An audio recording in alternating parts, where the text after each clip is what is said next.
Your body is basically like a battery. Yeah, exactly. I mean, you probably even use that exact phrasing, right? When you're tired, you tell people your battery is low or you need to recharge. Right, it's super common. But if you think about how we usually treat that battery, we focus almost entirely on polishing the outer casing. Oh, absolutely. Like we go to the gym to change its shape, or, we use all this skincare to keep the surface looking brand new. But if the actual chemical acid inside that battery is depleted, well, it really doesn't matter how pristine the plastic shell looks. No, it doesn't. The battery is just going to die. It won't hold a charge.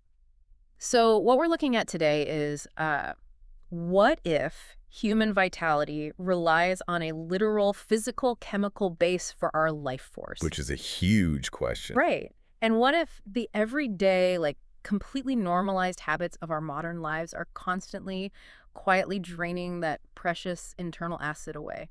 It fundamentally shifts the entire conversation away from, superficial health metrics. Yeah. And it moves it right into the realm of deep structural vitality.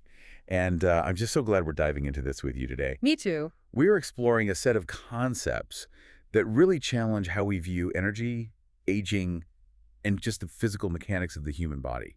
We're unpacking this fascinating document detailing a practice known as Kaya Kalpa. Right. And I think we need to clarify up front that this isn't some fleeting wellness trend that just popped up on a social media feed. Oh, definitely not. The text we have in front of us details an ancient technique. It's originally rooted in the wisdom of the South Indian Siddhas. Yeah, the history is deep. But what makes our source material so compelling to me is that it isn't just an ancient manuscript. It was synthesized and translated and formatted for the modern world in 1985 by a spiritual master named Sri Vethathiri Maharishi. And that synthesis is really key here. Yeah. Our mission today is to unpack the profound physiological and, honestly, cosmological theories that form the bedrock of this practice. Yeah. We're going to separate the underlying philosophy from the physical routines. Yeah. Because there's a lot of both. Exactly. We want to understand exactly how Kaya Kalpa claims to harmonize the body and the mind to actively combat the natural aging process. And we're not just going to list what these exercises are. We really have to critically examine why they work according to the text. Right. The why is the most important part. Right. We're going to see that this requires a deep mechanical understanding of the body where intentionality matters far more than just, mimicking a physical posture. Okay, so let's unpack this. Because reading through this text, it serves as this brilliant bridge. It really does. On one side, you have this ancient Siddha wisdom passed down through generations. But then on the other side, you have these highly specific, almost mechanical explanations of body chemistry and planetary physics. Yeah, it's wild. It treats the human body with the reverence of a sacred temple, but also with the practical nuts and bolts engineering mindset you'd apply to like a complex machine. It is a truly unique perspective. But before we get into the gears and the literal planetary physics involved. Which we will get to. Oh, we will. Okay. But we must establish what Kaya Kalpa actually is at its core and what its ultimate objective is. Okay. According to the document, the practice has a very specific threefold goal. First, to withstand the aging process. Makes sense. Second, to maintain youthfulness and physical health. And third, to promote longevity as far as possible. And see, when I read that third point, promoting longevity as far as possible, my modern brain immediately goes to vanity. Right, of course. Like, you think of billionaires trying to live to 150 just to say they did it, or people obsessed with staying 25 forever. Yeah, the biohacking scene. Exactly. But the text pivots almost immediately and provides a totally different motivation for this longevity. And what's fascinating here is the philosophical distinction the text makes right out of the gate. It explicitly states that this longevity is promoted so that one may live to attain wisdom and spiritual fulfillment. Yeah, the pursuit of a long life isn't rooted in vanity or like an ego-driven fear of mortality.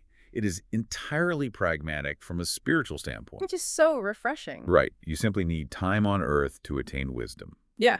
The physical body is the necessary vessel for spiritual evolution. Like a literal vehicle. Exactly.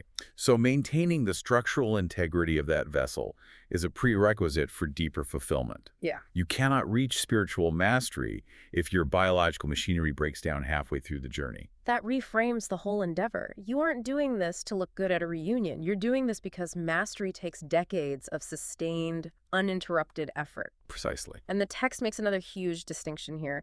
It states that this is a restructuring process of the body in a completely natural way, explicitly noting there are no medicines or herbs involved. None at all. It relies entirely on the body's internal mechanisms. Yes, which leads to a crucial warning.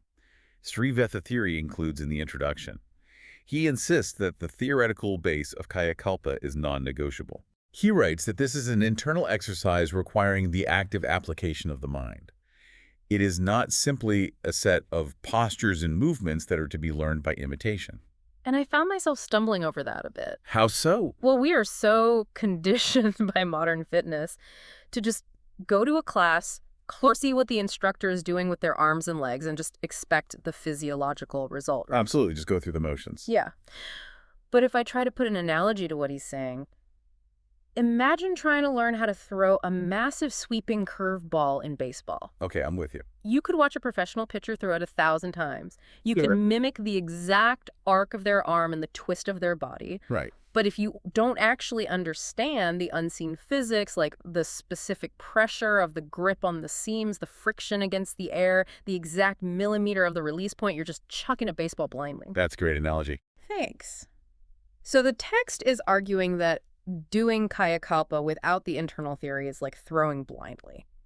But my question is, mechanistically, how does intellectual understanding actually change the physical efficacy of something that basically just looks like a stretch? That is the essential question to start with. The text suggests that because the practice fundamentally aims to energize and harmonize the mind and the body together, mental intentionality is the actual catalyst for the physical restructuring. Okay, so the mind has to be involved. Right. If your mind is detached, like if you are going through the physical motions of a posture while thinking about your grocery list. Which I do all the time in yoga. Exactly. But if you do that, you are not engaging the internal life force. In this framework, the mind directs the energy. Okay. The intellectual understanding of the theory provides the neurological map, and the active application of your focus during the movement is what actually forces the energy to travel along that map. So without the map, you're basically just stretching a muscle. But with the map, you are actively redirecting your life force through the nervous system. Precisely. It is neuromuscular programming. And to understand how we even fuel this life force, how we generate the raw energy required for this restructuring and longevity, we have to trace the journey of what we consume. Right, because the body doesn't run on magic. Exactly. This brings us to the science of body chemistry in Ayurveda as presented in the source material. Yeah, the text outlines that the physical body is sustained by food, air, water, and interestingly, it mentions radiations from the earth and the cosmos. Right. We are constantly absorbing and metabolizing our environment.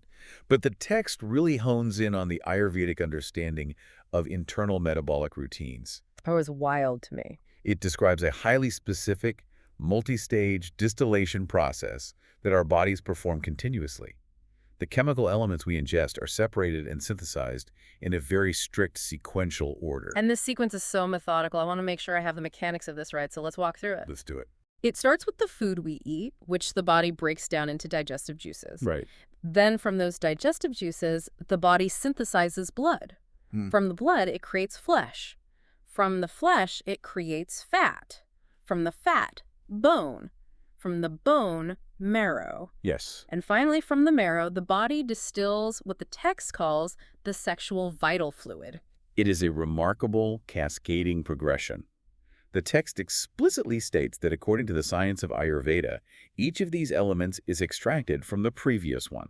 Wow. Think about the metabolic energy required for that.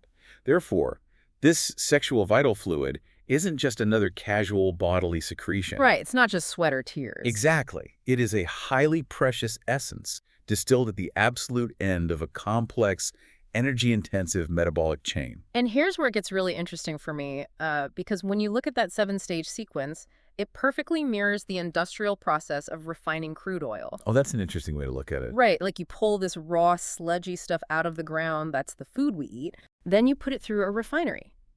The first basic distillation gives you something thick, like asphalt. Refine it further, you get diesel. Refine it again, you get gasoline. I see where you're going with this. Yeah, but if you put it through the absolute most rigorous, multi-stage purification process possible, pulling out every impurity, at the very end, you get high-grade, incredibly potent jet fuel. Right. Every step purifies and concentrates the essence. So in this Ayurvedic model, that jet fuel is the sexual vital fluid. That analogy tracks perfectly with the text's description. And importantly, the text notes that while this sexual vital fluid is concentrated in the reproductive organs, it is not confined solely to them. Okay, where else is it? It is distributed in small quantities throughout the entire body, within the endocrine glands, and crucially, in the brain. In the brain, wow. Yeah, it's comprised of several complex chemicals and hormones, and is described as the most highly energetic substance in the body. And this brings us right back to that battery concept we started with. Because the text literally uses the battery analogy, it states that this vital fluid is the exact chemical base where the life energy, which it refers to as Akash particles, is concentrated and intensified. It operates just like acid serves as the base to hold an electrical charge in a battery. Yes, the causality in the source material is very clear. Maintaining a good quantity and quality of this sexual vital fluid is the absolute foundation of our overall well-being. Because it is the battery acid. Because it is the chemical base of our life force. Without the physical chemical base, the energetic life force has nothing to anchor to, nowhere to concentrate. Now, to be clear to you listening, the text isn't taking some extreme puritanical stance here. It makes a point to say that releasing surplus fluid is natural and healthy. Right. It's not saying any release is inherently bad. No, not at all. But it warns very strongly against the modern tendency to become constantly deficient in this fluid. And the causes of this deficiency are where this ancient text becomes incredibly relevant to you right now. Yes, this is the wake-up call. The text lists improper habits in food, overactivity in work, lack of rest, and excessive sexual habits as primary drains. But then it includes a phrase that is utterly vital. Yeah, what was it? The use of thought force. Thought force, that stopped me in my tracks. It's powerful. We all understand how running a 10-mile race or carrying heavy boxes burns physical energy.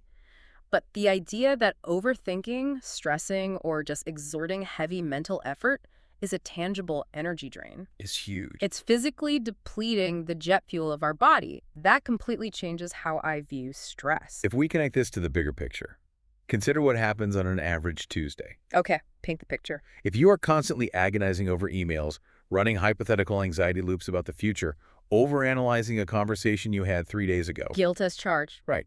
And you are coupling that with poor rest and a chaotic schedule. You aren't just making yourself psychologically tired. You're physically draining the tank. According to this text, your thought force is literally consuming that highly refined, vital fluid. You are draining the battery acid. Your mental exertion has a direct physical consequence on the chemical base of your life force. You are quite literally running your internal battery dry through the sheer friction of your own stressed out thoughts. Exactly. So if we take that as the foundation, once the body has gone through this massive 7-stage refining process to produce this vital base, how does that physical base actually translate into the invisible energy we use to live, to think, to move around? Good question. Like, how does the jet fuel actually make the plane fly? For that mechanism, the source material provides a highly detailed conceptual map. It presents a specific continuous circular diagram linking 5 fundamental elements of human existence. Like a feedback loop. Exactly. It's a feedback loop that explains the mechanics of life energy. Let's walk through this circle carefully because it feels like the engine of the whole Kaya Kalpa theory. It really is. Yeah. So the 5 points on the loop are 1, body; 2, sexual vital fluid; 3, life force; 4, biomagnetism; and 5, mind. And the sequence is strictly causal. One creates the next. Okay. First, as we just explored, the physical body secretes the sexual vital fluid through that long metabolic distillation. Right, the jet fuel. Second, that sexual vital fluid serves as the concentrated physical base for the life force.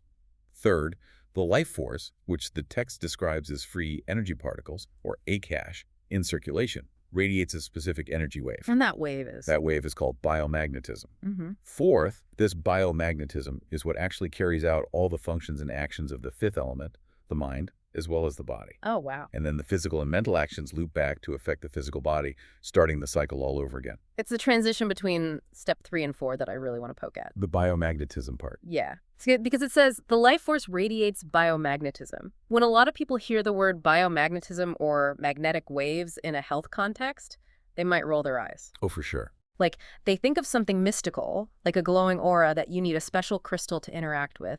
But the text doesn't treat it like magic at all, does it? Not at all. It treats it as pure physics. How so? The text states, just as all energy particles radiate a magnetic waves, the life force particles in the body constantly radiate a magnetic wave that we call biomagnetism. Okay. In physics, any moving charge generates a magnetic field. That's just a fact. The text is applying that exact principle to the life force particles moving through the nervous system. So it's just science. Right. What's fascinating here is how functional the text makes this biomagnetism out to be.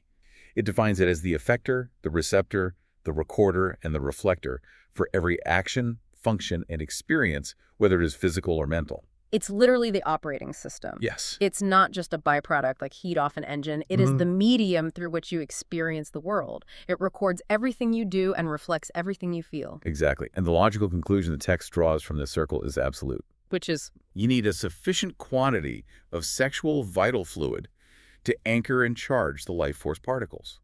You need a strong life force to maintain the intensity of the biomagnetic wave. And you need an intense, robust biomagnetic wave to actually execute all the routines and functions of the body and mind. So what does this actually mean for you as you go about your day?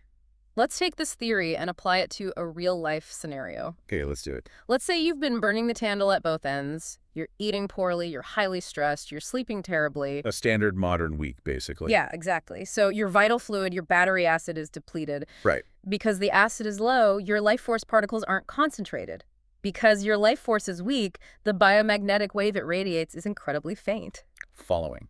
Are we basically talking about operating like a smartphone that is stuck on 1% battery? That is a highly accurate way to visualize the mechanics the text is describing. Really? Think about what a smartphone does when it hits 1%. It forces itself into low power mode. Yeah, the screen dims. Exactly.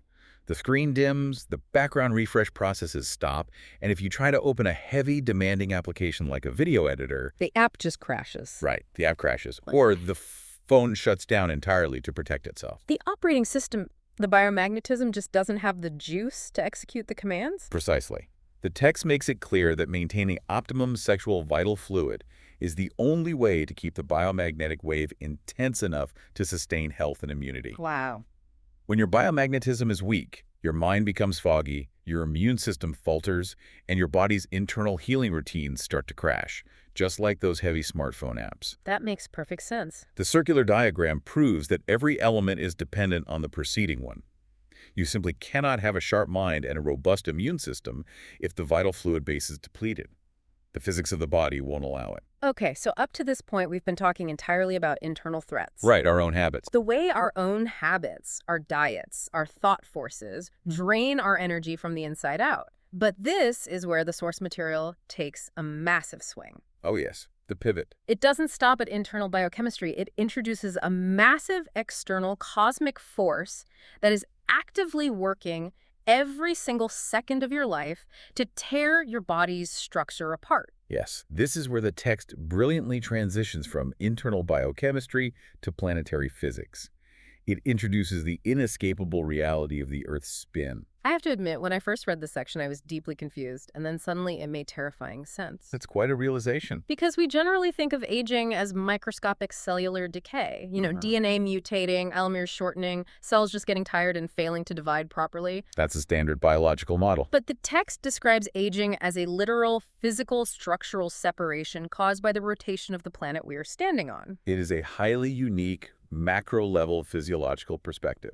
The text points out a simple, undeniable physical reality. The Earth is spinning at the rate of almost 1,000 miles per hour at the equator. Which is incredibly fast. Right. Because we exist on this spinning mass, we are constantly, relentlessly subjected to two competing physical forces. What are they? There is a centripetal force, which we experience as gravity, that pulls matter inward toward the center of the Earth. Okay, pulling us down. And simultaneously, because of the rotation, There's a centrifugal force that throws lighter elements outward and away from the spinning center. Okay, so to help us understand how this tug of war affects human tissue, the text breaks the body down into 5 distinct layers of density. Right. It says we are composed of solid, liquid, heat, air, and life energy, those Akash particles. The solid matter is the densest, heaviest part of us, and the life energy is the absolute lightest, most subtle part. Now, picture those 5 layers of varying densities sitting on the surface of a sphere spinning at 1,000 miles per hour. It's a lot of strain. The text explains that the aging process is essentially these 5 layers, losing their cohesive interlink day by day, year by year, entirely due to the physical stress of the Earth's spin. Let's build a visual for this because it's so wild to think about. Go for it. Think about being on one of those old carnival centrifuge rides, the Gravitron. Oh yeah, I remember those. You get inside, you stand against the padded wall, and the whole room starts spinning incredibly fast. What happens mechanically? All the heavy stuff the passengers gets pinned rigidly against the wall. Right, the centrifugal force pushes the heavy mass outward against the barrier. But if you were holding a helium balloon or if there was smoke in the air, those lighter elements react completely differently within those competing force fields. Yes, they wouldn't get pinned to the wall in the same way. The smoke just sort of diffuses. Right. The source text is arguing that the exact same physics are acting on the layers of our bodies 24 hours a day, 7 days a week. It's an excellent visualization. The text explicitly outlines the mechanics of this planetary wear and tear. How does it break it down? Because of the Earth's spin, the densest part of us, the solid physical matter, our flesh and bone is constantly being dragged down toward the Earth by the centripetal pull. Oh. And simultaneously, the lightest element, our life force particles and heat, is being thrown out and away by the centrifugal force. Oh, man. The interlink that holds our solid, liquid, heat, air, and energy tightly together in a cohesive, youthful structure is constantly under immense physical tension, is actively being pulled apart. And it connects this cosmic physics directly to what you see in the bathroom mirror. Yes, it gets very literal. It literally says that's why muscles and tissues begin to sag and get loose as one gets older. Exactly. It's not just that your skin cells are tired of producing collagen, it's that the heavy physical matter of your body is slowly, relentlessly being dragged downward by gravity over decades, while the energetic life force that used to give it buoyancy, structure, and vitality is being spun off and diffused by centrifugal force. The binding energy is failing. That is just mind-blowing. This raises an incredibly important practical question for the practitioner of Kaya Kalpa. What's that? If we are facing these dual relentless threats, the internal depletion of our chemical battery base due to modern stress, and the external constant gravitational and centrifugal wear and tear of simply existing on a spinning planet, how do we possibly fight back? Right. Are we just doomed? No, we fight back with the 2 pillars of the physical practice. Okay, let's get into the solutions. The text reveals that the actual technique of Kaya Kalpa relies on 2 core methods that directly target these 2 distinct threats. They are Ojas breath and coning up the nerves. Let's break down how each of these functions mechanically according to the theory we've just established. So good. So the first pillar is the Ojas breath. The text explains that this specific breathing technique works to conserve the sexual vital fluid. Right, so it directly addresses the internal battery problem. Yeah. The text says Ojas breath reduces the excreting tendency of the body. But I want to push on this because it doesn't just act like a dam, right? No, it's much more active than that. It says it actively recycles the fluid. It takes that high-grade jet fuel, that concentrated vital fluid, and recycles it at a subtle level throughout the entire body. Exactly. But how does a breathing technique physically move a fluid? It's a matter of shifting neurological and energetic pressure. Okay, how so? By utilizing specific breath patterns, combined with the intentionality we discussed earlier, the Ojas breath creates a subtle upward draw through the nervous system. So pulling it up. Right. It essentially signals the body to reabsorb and redistribute the essence of the vital fluid away from purely reproductive centers. It systematically distributes it upward into the brain and outward through the endocrine system. So it's taking the battery acid that is pooled at the bottom of the battery and it's circulating it so the entire system is bathed in it. Exactly. The Ojas breath ensures that the chemical base for the life force remains full everywhere in the body, not just localized in one area. That makes a lot of sense. As the text notes, this conservation keeps the life force fully charged everywhere, which makes one feel energized, maintains sharp mental clarity, and keeps the immune system healthy. It plugs the energetic leaks and circulates the fuel with high efficiency. Okay, that handles the internal drain. But then we have the second pillar, toning up the nerves. This is the direct counterattack to the Earth's spin. Precisely. If the Earth's spin is constantly creating tension, trying to separate our 5 density layers by dragging the solid down and throwing the life energy out, the practice of toning the nerves acts as the active binding agent. Okay. The text states that this technique helps keep the 5 layers firmly interlinked and coordinated in function. It's like tightening the bolts on a heavy machine that's vibrating on a factory floor. That's a great visual. The constant vibration, which is the Earth's spin, is always invisibly trying to rattle the bolts loose. Toning the nerves is the deliberate act of going in every single day with a wrench and tightening them back up, ensuring the solid, liquid, heat, air, and life energy stay perfectly integrated. It actively prevents that sagging, aging separation. And what is particularly elegant about this system is how these 2 physiological pillars, the Ojas breath and the nerve toning, are integrated into the physical postures detailed in the text's legend. Yeah, the routines. So this isn't described as a grueling, sweaty, hours-long gym session that leaves you depleted. Thank goodness. Right. It is a subtle structural practice designed to be woven seamlessly into the natural rhythm of a normal day. Yeah, let's actually look at the visual evidence provided in the source document because there's a detailed legend mapping out the exercises. Get through it. It categorizes them into morning, lunchtime, evening, and night routines. It's incredibly structured, yet surprisingly accessible. For instance, the morning routine includes both standing and sitting postures. Picture 1A and 1B show a practitioner standing. In 1A, he has his hands firmly on his hips, eyes closed, seemingly focusing his intentionality internally. Right, that map we talked about. Exactly. Then in 1B, he has raised his arms straight up, palms together above his head. The legend notes that these morning standing exercises involve movement, likely syncing the physical stretch with the Ojas breath. And then it moves to lying down postures for the morning. This part was fascinating because it differentiates by gender. Yes, it gets very specific. Picture 3A shows the posture for women lying flat on the back, knees bent, feet flat on the floor, hands clasped, resting gently on the stomach. But picture 3B, which is designated for men only, involves a much more significant movement, pulling the knees tightly up to the chest and clasping the arms around them. Right. It speaks to the highly specific anatomical approach of the Siddhas, that they recognize the need for different structural tensions based on male and female physiology. Then the text shifts to the middle of the day. Picture 4 shows the lunchtime posture. What's that one? It's simply sitting cross-legged, holding a small cup or glass, appearing very relaxed. Oh, that's easy enough. Right.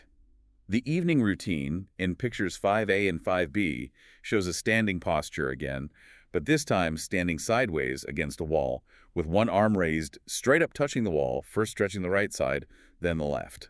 And finally, picture 7 is the night routine, lying completely flat on the bed, arms relaxed at the sides, ready for sleep. Very restful. The text explicitly says, this is done on the bed about to sleep. I mean, how much more accessible can an exercise get? You are literally doing it as you drift off. The accessibility isn't just for convenience, though. It is absolutely key to its physiological efficacy. Because of the constant spin. Exactly. As we discussed, the Earth never takes a break from spinning. Therefore, the centrifugal and centripetal forces are relentless, 247. You can't escape it. A practitioner cannot simply tone their nerves once a week on a Sunday morning and expect the 5 layers to stay tightly interlinked. Right, that one-off wrench tightening won't hold all week. The toning must be done regularly, systematically throughout the day, morning, noon, evening, and night, to constantly counteract that ongoing planetary wear and tear. Consistency is the primary requirement for maintaining the structural interlink. But, and this is a massive but that we need to emphasize because this practice is so potent, because it is directly manipulating the absolute core life force and moving the internal chemical battery acid around the body. The text lays out some very strict rules of engagement. Absolutely. You can't just dive in randomly. You cannot just mess around with this casually. There are crucial contraindications that must be respected. The source material is adamant that this art must be learned only from a qualified and experienced instructor. Okay, don't try this at home without a teacher. Right. It explicitly warns practitioners, you should not strain yourself in any way in doing this practice. Do it slowly and carefully with attention. The goal is harmony, not physical exhaustion. It also gives very specific timing rules regarding food. It says the practice should not be done on a full stomach. You have to wait 2 to 3 hours after a meal. And if we loop back to the Ayurvedic metabolic process we discussed earlier, this rule makes perfect mechanical sense. How so? Digesting raw food and beginning that 7-stage distillation process requires immense internal energy. Right, making blood, flesh, fat. Exactly. If your body is actively trying to synthesize food into chyle, blood, and flesh, and you simultaneously try to use your mind to redirect the sexual vital fluid and aggressively tone the nervous system, you are creating a massive energetic traffic jam in the body. Oh, that sounds awful. The digestive process must be allowed to complete its initial heavy lifting before the internal exercise of Kaya Kalpa can safely begin. There are also strict rules for specific groups of people. For example, those with chronic conditions like diabetes or high blood pressure are advised to consult their doctor before beginning. Which is standard, but important. Yeah, and women are instructed to pause the practice entirely during the 3 days of their monthly period, likely to allow the body's natural energetic cycles to proceed without interference. But the most crucial and frankly the most fascinating rules apply to reproduction and pregnancy. This part really threw me. The text states with absolute clarity, pregnant or lactating women and couples who are actively trying to conceive a child must strictly omit the Ojas breath. Right.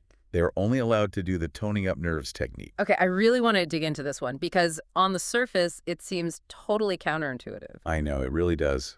Why the strict ban on Ojas breath when trying to conceive or when pregnant? If the whole point of Ojas breath is to increase the life force, charge the biomagnetism, and energize the body, wouldn't a pregnant woman or a couple trying to have a baby want as much life force circulating as possible? You would think so. Why cut off the primary breathing technique? To understand the ban, we have to look strictly at the mechanics of what Ojas breath actually does, according to the text's own internal logic. Okay, remind me. Remember, the text states that Ojas breath conserves and recycles the sexual vital fluid. It actively moves it away from the reproductive centers and distributes it at a subtle level upward and outward through the entire nervous system to charge the individual's personal biomagnetism. Ah, okay, I see the conflict now. It's an issue of resource allocation. Precisely. If a couple is trying to conceive, they need that concentrated high-grade vital fluid exactly where it naturally resides in the reproductive organs to create new life. Right. The creation of a new physical vessel requires a massive amount of base chemical energy. If they use Ojas breath to pull that energy away and recycle it in their own broader nervous systems, they are actively diverting the very chemical base needed for conception. They would be pulling the battery acid away from the starter motor right at the exact moment they're trying to turn the engine over. That is exactly it, and the same strict logic applies to a pregnant woman. How so? Her body requires an immense localized concentration of vital fluid and life energy in the womb to gestate, structure, and nourish the growing child. Ojas breath would actively pull that vital energy away from the fetus to circulate it through the mother's extremities and brain. Therefore, to protect the child's energetic development, it is strictly forbidden. But the text does offer a specific modification for pregnancy. It does. It says pregnant women can do the toning technique, the nerve toning that fights the Earth's spin up to 200 times a day, spread out over short sittings of 10 to 20 times each. And it claims this will actually help ensure an easy delivery and promote the health of both the mother and child. Which is perfectly logically consistent within their structural framework. Because it's not moving the fluid. Exactly. Toning the nerves doesn't relocate or recycle the vital fluid. It merely strengthens the interlink of the body's 5 layers and combats physical sagging and structural weakness. Right. A strong, highly interlinked physical structure, fortified against the constant drag of gravity, would undoubtedly aid a woman during the immense physical and structural stress of labor and delivery. The internal logic of this text is incredibly airtight. Every single rule, every posture, every contraindication ties perfectly back to the initial biochemistry and physics lessons. It's a totally closed system. So if you, listening to this, decide to follow all these rules, if you seek out an instructor, if you understand the theory of the internal battery and the Earth's centrifugal spin, and you manage to maintain the daily routine of Ojas breath and nerve toning, what is the ultimate payoff for someone navigating our hectic, modern world? According to the concluding remarks of the source material, the payoff is substantial and highly relevant to contemporary life. What are we talking about here? The text claims significant results in curing and preventing a host of chronic modern diseases. It specifically lists relief from sinusitis, allergies, bladder problems, piles, diabetes, and high blood pressure. But beyond just listing specific ailments, the text positions Kaya Kalpa as a necessary active shield against the modern environment itself. It explicitly mentions that in these days of terrible pollution of our air, food and water, stress, and hectic lifestyle, practices like this are absolutely necessary to offset the detrimental influences on body, mind, and spirit. That is perhaps the most compelling juxtaposition in the entire document. How do you mean? You have this ancient practice, rooted in the teachings of South Indian Siddhas, from a time long before industrialization, long before the modern concept of a 9-to-5 job. Yeah, ancient history. And yet, Sri Vethathiri synthesized it in 1985, specifically as an antidote to modern environmental pollution and psychological burnout. It really is a marvel. Think about it. The Siddhas who developed the foundations of this weren't dealing with smog alerts, microplastics in their drinking water, or the sheer relentless buzzing stress of email chains and 24-hour news cycles. No, definitely not. Yet this method of consciously restructuring the nervous system, of intentionally managing the biomagnetic wave, and fiercely protecting the internal chemical battery is perfectly applicable to offsetting the exact type of burnout we all suffer from today. It speaks to the universal, unchanging nature of human physiology. Our external environment has changed drastically, our stressors have mutated, but the underlying mechanisms of our vitality, the way we process energy, the way our thought force drains our reserves, the way our layers interact with gravity remain exactly the same. It's all the same hardware. Precisely. Sri Vethathiri Maharishi didn't just provide a new workout routine. He provided a comprehensive operating manual for the human battery, designed to keep it fully charged and structurally sound in an increasingly exhausting world. And what a massive journey it has been to read through that manual today. It really has. To summarize the incredible ground we've covered, we started by entirely reframing how we view our bodies, seeing them as physical batteries that require a highly refined, hard-won chemical base, the sexual vital fluid to function. Right. We explored the continuous circular feedback loop where that fluid fuels our life force, which in turn radiates a biomagnetic wave that acts as the literal operating system for our mind and body. We then confronted the invisible, cosmic forces acting upon us, recognizing that the Earth's 1,000-mile-per-hour spin creates centrifugal and centripetal forces that actively, relentlessly try to pull our bodies 5 layers of density apart, manifesting as the physical realities of aging. And finally, we unpacked the dual defensive pillars of Kaya Kalpa using mental intentionality and Ojas breath to recycle and conserve our internal battery acid, and using nerve toning to tighten the structural bolts, maintaining our integrity against the spin of the planet. All of this bound by strict rules of energetic resource allocation. It is a remarkable synthesis of ancient wisdom and mechanical physiological theory. We want to thank you for joining us on this deep dive into the text of Kaya Kalpa. Our hope is that you walk away from this discussion with a totally new perspective on your daily energy reserves and how your daily habits, your thought force, and even your posture might be quietly affecting your deepest vital forces. And as we sign off, I want to leave you with one final provocative thought that builds on what we've unpacked today. The text taught us that our biomagnetism is a highly functional magnetic wave that records and reflects every physical and mental experience we have. It is our delicate internal life force frequency. So I want you to ask yourself, what happens to your unique magnetic signature when you spend 10, 12, 14 hours a day surrounded by the massive artificial electromagnetic fields of our modern technology? Oh, wow. From the cell phone in your pocket to your Wi-Fi routers to the massive power grids overhead. Could our modern devices be silently interfering with or even slowly overriding the very life force frequency that Kaya Kalpa is trying so hard to protect and amplify? That's a chilling thought. Could your tech be draining your battery in ways you can't even see? Something fascinating for you to ponder until next time.